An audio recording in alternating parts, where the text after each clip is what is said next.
नमस्कार, जय श्री कृष्णा। कैसे हैं आप सब? मेरे YouTube चैनल धर्म समाधान में आप सभी लोगों का हार्दिक स्वागत है। आज हम आपको श्री कनक धारा स्रोत पाठ करने की विधि बताएंगे। आप इसका पाठ हिंदी में किस प्रकार से कर सकते हैं। सर्वप्रथम आप प्रातःकाल उठें और स्नान ध्यान करने के बाद में माँ महालक्ष्मी की पूजा उपासना करने से पूर्व ही आपको सूर्य नारायण की पूजा उपासना करनी चाहिए।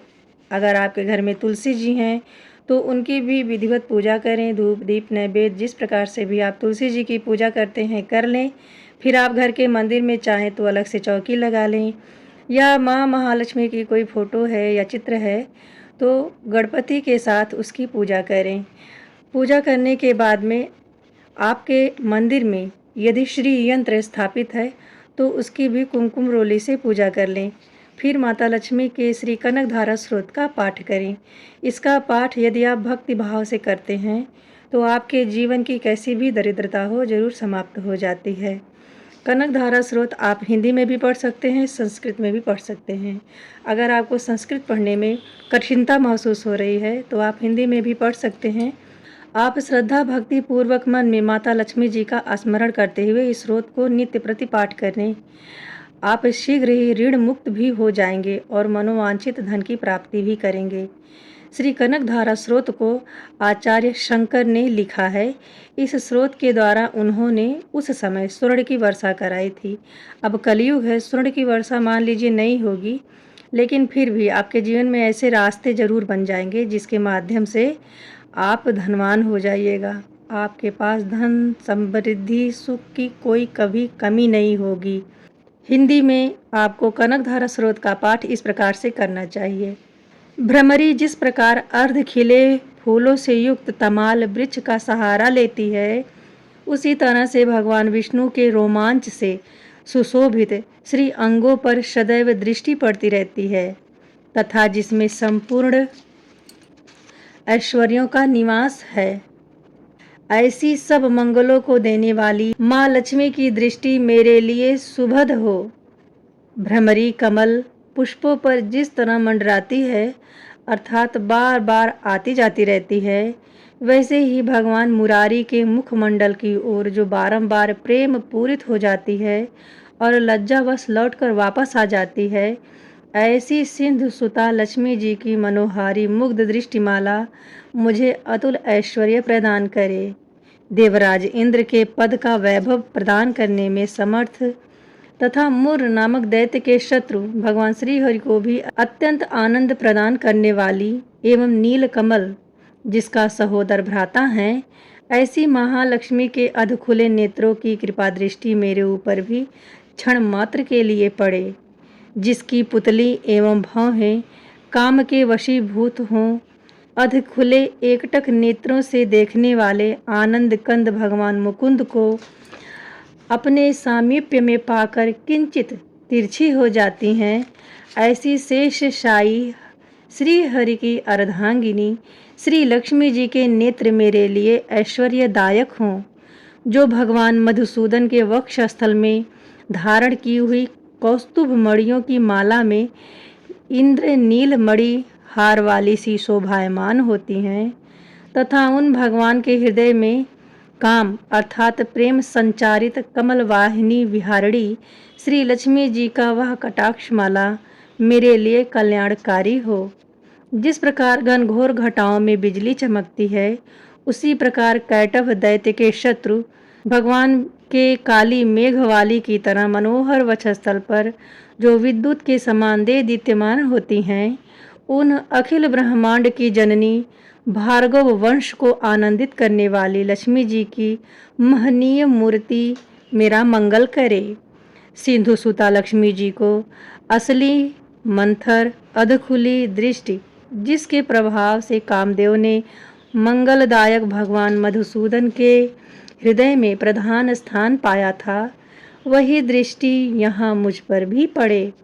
विष्णु प्रिया श्री लक्ष्मी जी के नयन रूपी मेघ दया रूपी अनुकूल वायु से प्रेरणा पाकर दुष्कर्म रूपी धूप को दीर्घ काल के लिए दूर कर मुझ दुखी रूप चकोर धन रूपी जलधारा की वर्षा करें।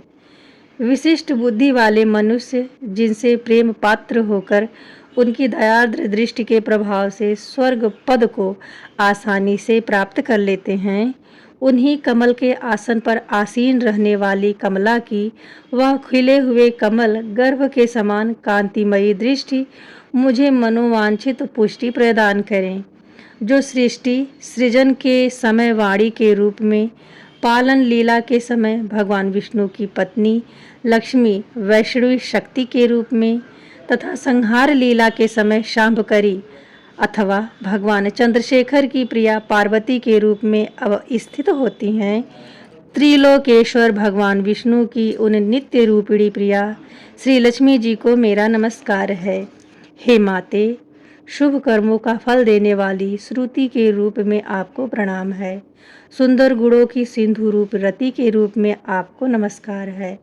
कमल वन में निवास करने वाली शक्ति स्वरूपिणी लक्ष्मी को नमस्कार है तथा पुरुषोत्तम प्रिया पुष्टि को नमस्कार है। कमल के समान मुख वाली लक्ष्मी जी को नमस्कार है।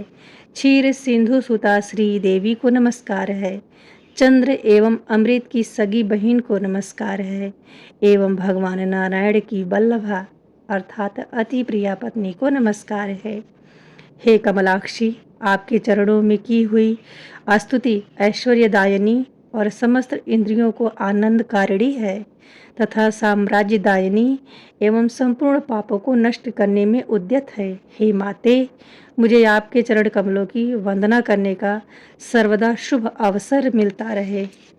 जिसके कृपा कटाक्ष की प्राप्ति के लिए की गई आराधना सभी मनोरथों एवं ऐश्वर्यों का विस्तार करती है, उन्हीं श्री हरि की हृदयेश्वरी लक्ष्मी देवी को मैं मन, वाणी और शरीर से भजती हूँ।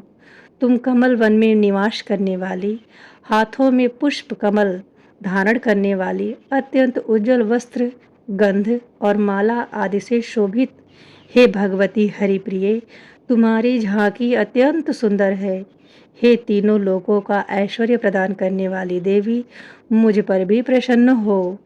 सभी दिशाओं में पृथ्वी को स्थिर करने के लिए स्थित दिग्गजों द्वारा स्वर्ण कलश के मुख से गिराए गए आकाशगंगा के निर्मल एवं पवित्र जल से जिनके श्री अंगों का अभिषेक किया जाता है, तीनों लोकों के स्वामी भगवान विष्णु की पत्नी सिंधु सुता तथा जगत की माता उन श्री लक्ष्मी जी को मैं प्रातःकाल प्रणाम करती हूँ। हे कमल नेत्र भगवान विष्णु की प्रिया लक्ष्मी देवी, मैं दीनहीन मनुष्यों में अग्रगण्य हूँ, इसीलिए आपकी कृपा का स्वाभाविक पात्र हूँ। आप उमड़ती हुई करुणा की बाढ़ की तरह तरंगों के समान दृष्टि से मेरी ओर देखें। जो मनुष्य इन स्तुतियों द्वारा प्रतिदिन वेदत्रयी स्वरूपा माँ भगवती लक्ष्मी का गुणगान करते हैं, वे इस पृथ्वी पर महान गुणवान और भाग्यवान होते हैं तथा विद्वान पुरुष की भी उनके मन के विचारों को जानने की इच्छुक रहते हैं। श्री शंकराचार्य द्वारा विरचित इस कनकधारा का पाठ जो भक्त प्रतिदिन 3 काल प्रातः, मध्याह्न तथा सायं नियमित रूप से करते हैं, वे कुबेर के समान धन धान्य से युक्त हो जाते हैं। इस तरह से आप कनकधारा स्रोत का पाठ हिंदी में 3 बार कीजिए। हम लोग गृहस्थ जन हैं तो सुबह और शाम में ही करेंगे। जो साधु और सन्यासी होते हैं वह 3 काल इसकी पूजा उपासना करते हैं। गृहस्थ जनों को सिर्फ 2 ही बार कामनाओं की पूर्ति हेतु धर्म ग्रंथों का अध्ययन करना चाहिए। इसे पढ़ने के बाद में आप 108 बार माँ महालक्ष्मी के मंत्र का जाप भी कमलगट्टे की माला से या स्फटिक की माला से जरूर करें। हाथ जोड़कर पाठ में रही सही गलतियों के लिए आप क्षमा याचना भी करें।